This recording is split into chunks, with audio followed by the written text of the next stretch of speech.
Comment faire pour qu'il pense à toi même quand tu n'es pas là? Bonjour à toutes, c'est Fabrice Julien, coach et auteur, notamment auteur du livre Le trouver, le rencontrer, le garder. Dans cette vidéo, on va voir 4 astuces psychologiques méga puissantes mais aussi faciles à mettre en place pour qu'un homme pense de ouf à vous même quand vous n'êtes pas là. Je vous retrouve juste après l'intro. Mais avant de commencer, je vous offre un guide gratuit sur la séduction ainsi qu'une série de conseils gratuits eux aussi par email. Pour les recevoir, si vous êtes intéressé, c'est très simple. Cliquez sur le premier lien dans la description de la vidéo. Si vous êtes motivé, vous le trouverez.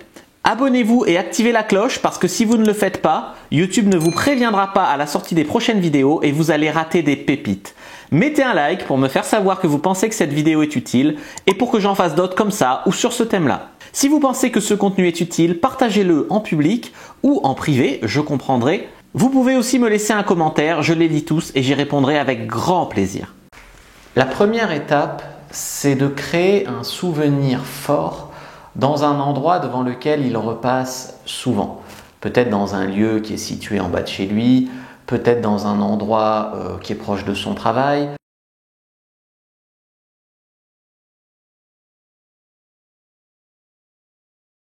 Peut-être en lien avec une chanson qu'il écoute souvent.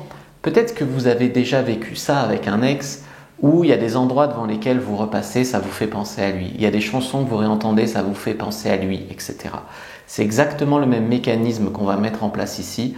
Donc par exemple, chaque fois qu'il passera devant tel lieu, il pensera à vous parce que dans tel lieu, c'est le moment où vous vous serez chauffé, c'est l'endroit où vous aurez passé une super soirée à rigoler, c'est l'endroit où vous aurez eu votre premier bisou.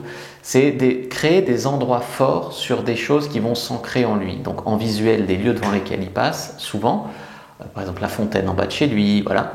En auditif, ça peut être sur une chanson, sur ce genre de truc, et ça va être méga puissant.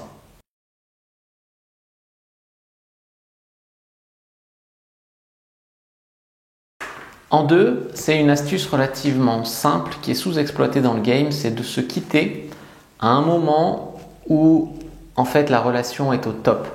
Souvent, quand ça se passe super bien avec quelqu'un, on a envie de prolonger, de faire durer le moment jusqu'à ce que l'euphorie retombe et c'est là où on se dit bon ben j'y vais et du coup on se quitte sur une note basse.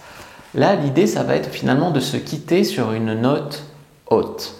Au meilleur moment presque, quand la complicité est au top, quand l'alchimie est au top, vraiment sur un moment où il n'a pas envie que vous le quittiez, à un moment où lui il aimerait prolonger jusqu'à ce que ça retombe, c'est là où vous n'allez pas vous associer en fait psychologiquement à la retombée du truc, vous allez tout simplement rester associé au moment où ses émotions sont au top. C'est pour ça qu'il dira à chaque fois que je vois cette fille, il n'y a que du bon, c'est que du top. Parce que les autres femmes, elles restent, elles tirent, alors c'est top. Et puis après ça retombe, elle reste, puis le mec il reste sur un goût un peu amer, sur un goût de retombée, tu vois, comme une gueule de bois. Donc il faut qu'il ait envie d'en avoir plus. La troisième astuce, c'est de considérer votre présence et votre attention. Quelle est la différence entre la présence et l'attention?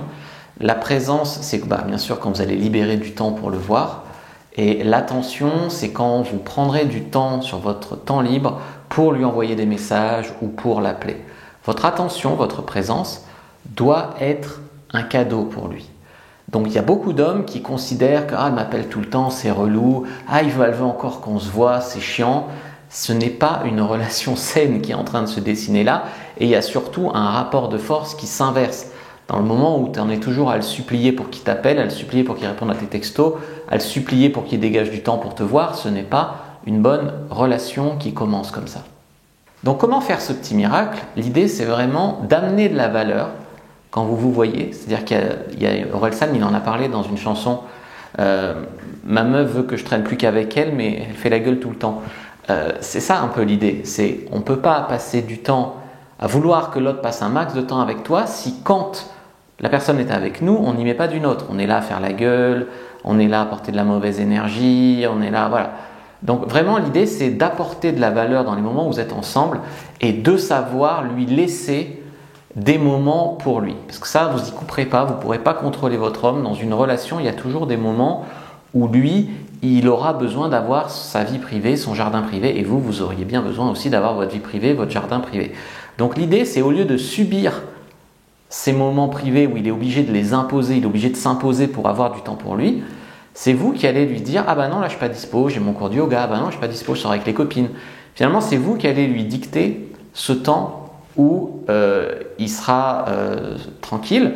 Et donc vous allez contrôler à la fois que vous apportez de la valeur quand vous voyez, mais à la fois que vous lui laissez de l'espace. Mais au lieu de subir l'espace, c'est vous qui allez un petit peu mener la danse. Alors bien sûr, si quand vous êtes dispo, il n'est pas libre, c'est juste de bon jeu, mais vous ne devriez pas toujours revenir sur votre emploi du temps pour vous rendre disponible pour lui aux heures où il a décidé. Soit lui, il se rend disponible pour vous et dans ce cas-là, vous vous rendez disponible pour lui. Soit lui, il ne se rend jamais disponible pour vous, c'est toujours quand il a décidé. Dans ce cas-là, vous ne vous rendez pas disponible pour lui, c'est toujours quand vous avez décidé jusqu'à ce que il mette de l'eau dans son vin pour que vous puissiez mettre de l'eau dans votre vin pour avoir une relation équilibrée. En 4, le quatrième truc, c'est vraiment de lui laisser le plaisir, lui laisser du mystère en fait, lui laisser le plaisir de combler les blancs. Vous ne pouvez pas appeler votre homme à chaque fois que vous avez fait quelque chose. Salut, là je sors du travail. Salut, là je monte dans le taxi. Salut, ce soir je cuisine des cookies. Salut.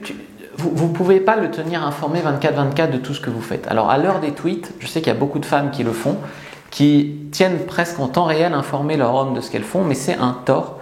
C'est un tort. Si lui il fait pareil et que c'est dans une relation équilibrée, c'est pas un tort, c'est votre mode de fonctionnement. Mais si lui il sait toujours ce que vous faites en temps réel, mais que vous savez pas ce qu'il fait, vous vous inquiétez, qu'est-ce qu'il fait, est-ce qu'il envoie une autre, etc. En gros, vous lui donnez un tas d'infos et vous en donne jamais. Vous devriez apprendre à entretenir le mystère. C'est à lui de combler les blancs.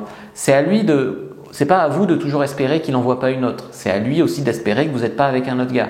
Donc, ça ne veut pas dire ne rien lui dire, mais ça veut dire arrêter de sans cesse, sans qu'il demande, toujours lui dire ce que vous êtes en train de faire. Laissez un peu de place au mystère.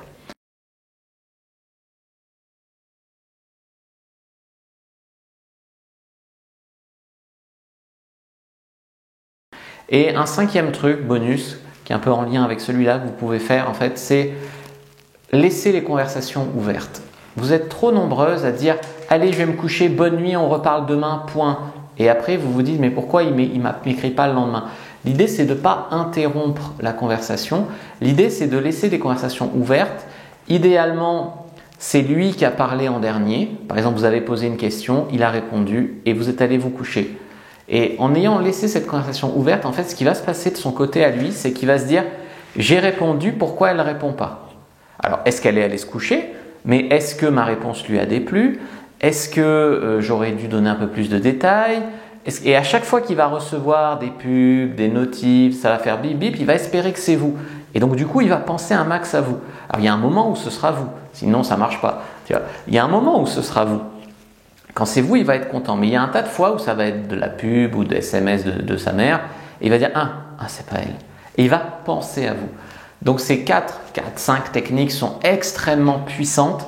Utilisez-les à bon escient. Si vous appréciez, n'hésitez pas à mettre un like pour rétribuer cette vidéo. N'hésitez pas à lire mon livre. Moi, je vous dis à bientôt et que le Dieu de la séduction soit avec vous, les amis.